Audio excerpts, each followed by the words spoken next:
Okay, so today it was meant to be a pop vinyl video, but that's not happening because something happened on Sunday that happens every year around this time of year, and it was the Oscar Awards. Now, I could go on quite a lot about this, but there's a few fair points that need to be made beforehand, before I look at the awards, whether they were deserving or not, and all that. The first one being that the hashtag #OscarSoWhite controversy. Now, the biggest problem there is that there's only one or two that really should have been nominated for it, Idris Elba being one, but then the film wasn't really released in cinema, it was a Netflix film, so did that disqualify from it? People have overlooked that a lot. I'm not taking anything away from saying that it shouldn't have been nominated, I'm just saying perhaps it wasn't the reason. The racism, the why he wasn't nominated, perhaps it was something as stupid as that, because it wasn't a cinema release movie. You never know with that. The second thing is about Will Smith and his wife. Now, it's clear that his wife clearly runs the relationship between them both because she's the one that started it off. I feel that it would have completely not happened at all if it hadn't been for her. So, it's pathetic, really, because, I mean, changes in Hollywood are happening slowly. Look at the likes of Idris Elba, who is getting some amazing roles. I mean, you can't deny that the fact he's being discussed as the new Bond is something that might change a lot of things. The only really, in horror movies, the cliche used to be the black character dies first. In comedy films, they were always like, I'm not trying to sound racist, but they were written as stupid in a way, and it's not necessarily the Academy Awards' fault with that. I mean, sure, there probably should have been some recognition towards black actors, such as Idris Elba nominated for it, but it just happens as it was, because, I mean, look at the leading actor. It was nominees, it was quite weak, to be honest. It wasn't that particularly strong. So there's that to look at. One that wasn't discussed, not necessarily a snub, perhaps there should have been a category for the stunt teams, because, I mean, look at some of the stupid and amazing stunts that were pulled off.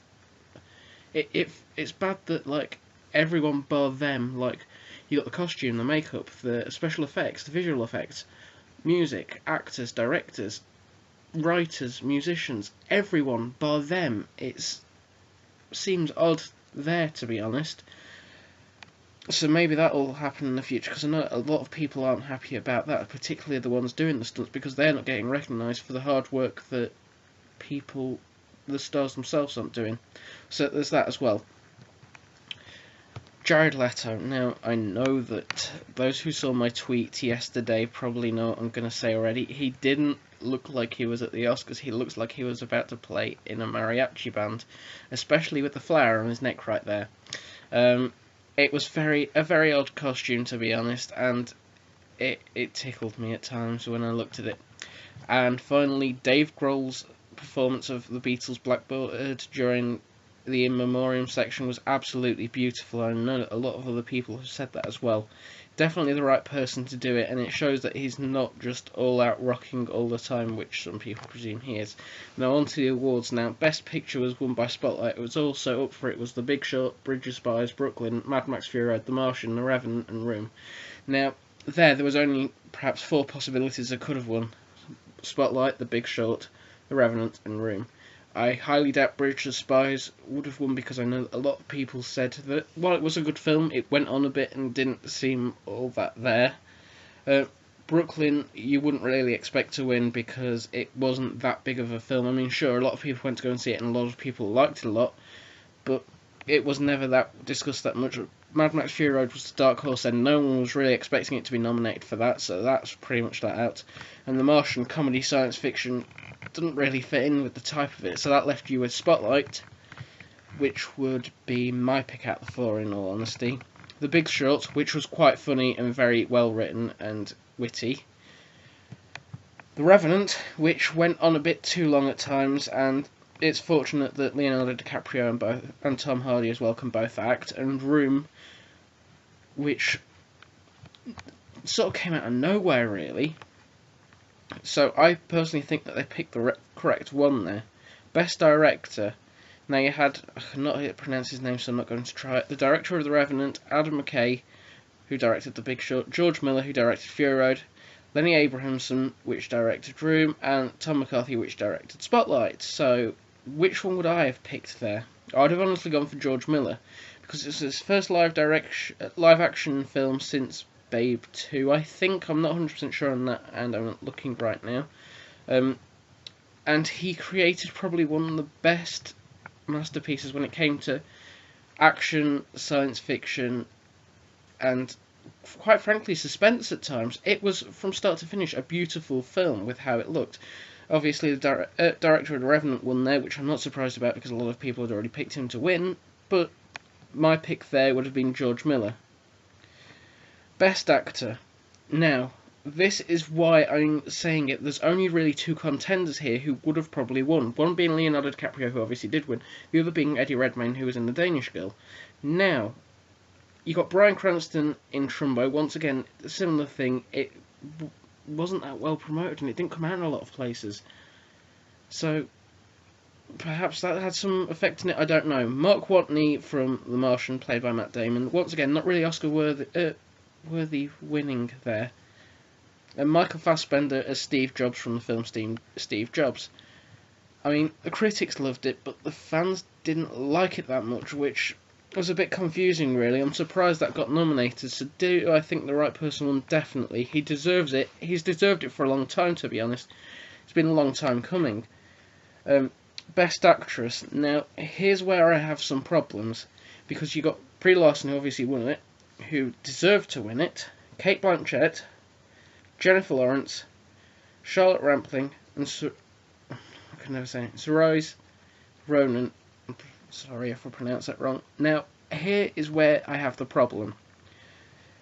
It's a lead actress, which is obvious. Now, you've also got Alicia Vikander, who can be argued as the lead actress in The Danish Girl, who should have been nominated in Best Actress as well. I'll get more onto that in a minute. And Rooney Mara for Carol as Therese.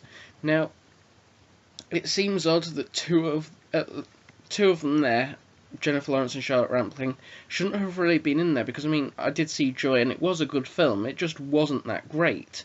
So, personally, I would have put the two from supporting actress and put them into Best Actress, because it doesn't seem like it fits in all that much somehow. The correct person did, however, win Best Actress, because out of all of the ones there that I have seen, and I've seen all of them by 45 years, which was Charlotte Rampling, Joy Ma Newsom was the character that really stuck with you after you watched it. The next one is Best Supporting Actor. Now, I know there's been some controversy there with people saying Stallone should have won, but look at the contenders. It was a lot stronger group than the Best Actor was, which is quite odd, really. Got Mark Rylance, who obviously won for Bridge of Spies, Christian Bale for The Big Short, Tom Hardy for The Revenant, Mark Ruffalo for Spotlight, and Sylvester Stallone for Creed. Now, it can be argued that any of these could have easily won. Christian Bale was absolutely brilliant in The Big Short, Mark Ruffalo once again in Spotlight, Tom Hardy the same in The Revenant. I've not seen Bridge of Spies, and I've not seen Creed. It seems odd that someone more on an action side, considering he's played his fair share of bad roles, or quite awful roles at times. Perhaps that's the reason why he didn't win, I don't know. Congratulations though to Mark Rylance, so deserves that, because I mean he's been doing it for an awful long time. It would have been nice to see, say, Tom Hardy finally win an Oscar, even though it was his first nominated one, because the man's been on absolute fire for the past few years, ever since really Bronson. I mean, Bronson, Inception, Dark Knight Rises, Mad Max Fury Road, Legend, The Revenant. You can list any one of his films and he's been absolutely brilliant, so there's that there. Best Supporting Actress went to Alicia Vikander for The Danish Girl, which is unsurprising, really, because, I mean, it was a strong group, don't get me wrong, but that was one hell of a performance she gave, and it was so heart-wrenching. It was honestly one of the most surprisingly brilliant films that I've seen in a long time. You also had Jennifer Jason Leigh for The Hateful Eight, which sadly I didn't get to see despite really wanting to go and see. Rooney Mara for Carol, who I've already mentioned before. Rachel McAdams in Spotlight, which can be argued she deserved it. And Kate Winslet in the Steve Jobs film as Joanna Hoffman. Now, and it could have gone to any of them. It went to the correct person there, though, I believe. Best Original Screenplay, we had Ex Machinima, Bridge of Spies, Inside Out, Straight Outta Compton, and Spotlight. I'll be honest, I've only seen one of them there, so I can't really comment on that. Spotlight being the film I did see. Best Adapted Screenplay, and obviously that's based on a book written to it. So you've got The Big Short, which won, Brooklyn, Carol, The Martian, and Room. Any one of them could have won, really, because, I mean, they're all brilliant films in their own right, especially with how they've been written. However, I do have to think that The Big Short, which I wasn't even aware that was a book until it came out in film, the way that it was written, the fact that it has its serious and comic tones, that would have been my pick there that won. Best Animated Feature Film, I've not seen any of them. There was Inside Out, which won. Animalesia, which didn't win, obviously. Boy in the World, Shaun the Sheep the movie, when Marnie was there.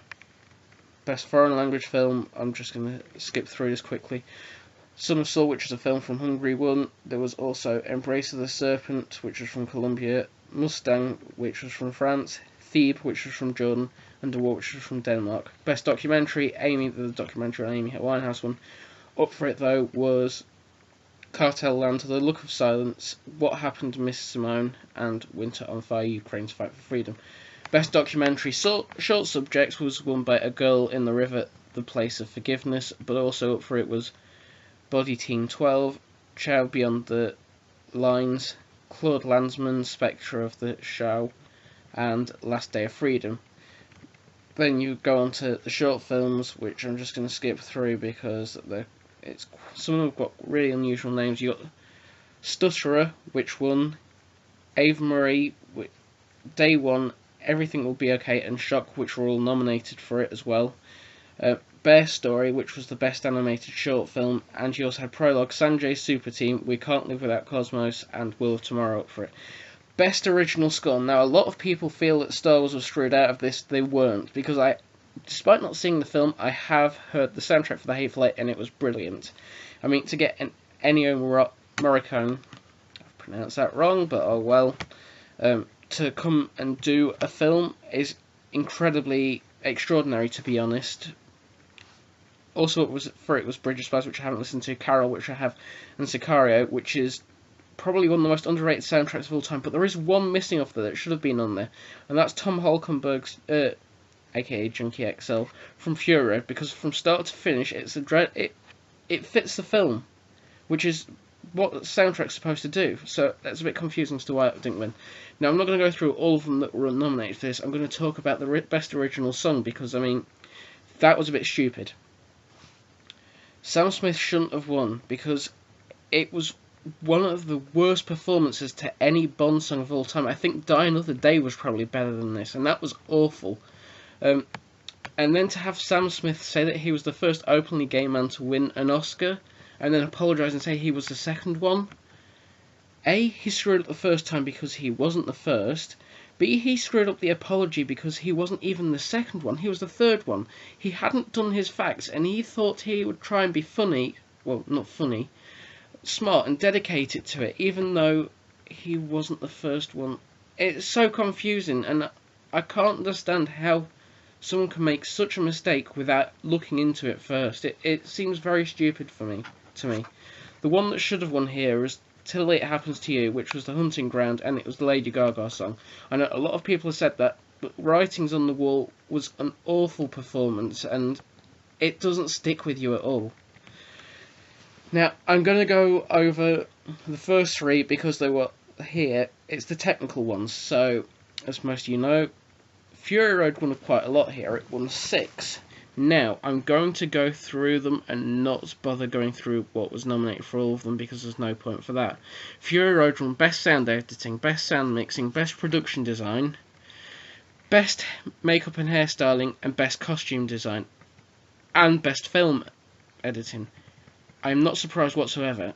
I said to begin with, when the trailer came out for it back in August 24, it was the Comic-Con trailer, I said right then it was going to be big. I said it was going to be huge.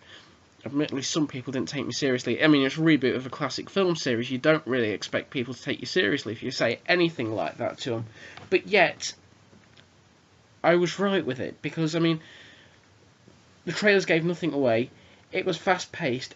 You were on the edge of your seat all the time, and the way that it was beautiful. I mean, the colours contrasting a lot. So I'm not surprised that they won. Best cinematography here went to The Revenant, which, once again, I'm not really surprised about. That one was a pretty obvious one.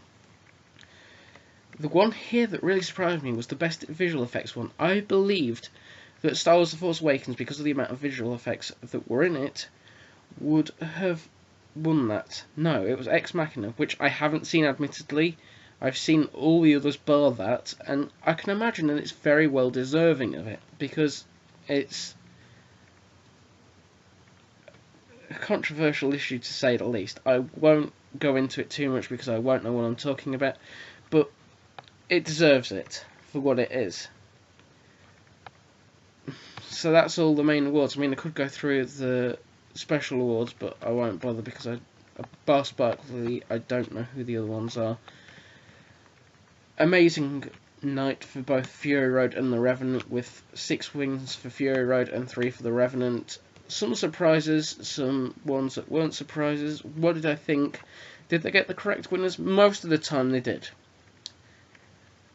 But the night's going to be plagued with controversy for a long time because of stupid comments made by people, because of the Oscars so white controversy, because Leonardo DiCaprio finally won his Oscar and people can stop making jokes that he hasn't won it.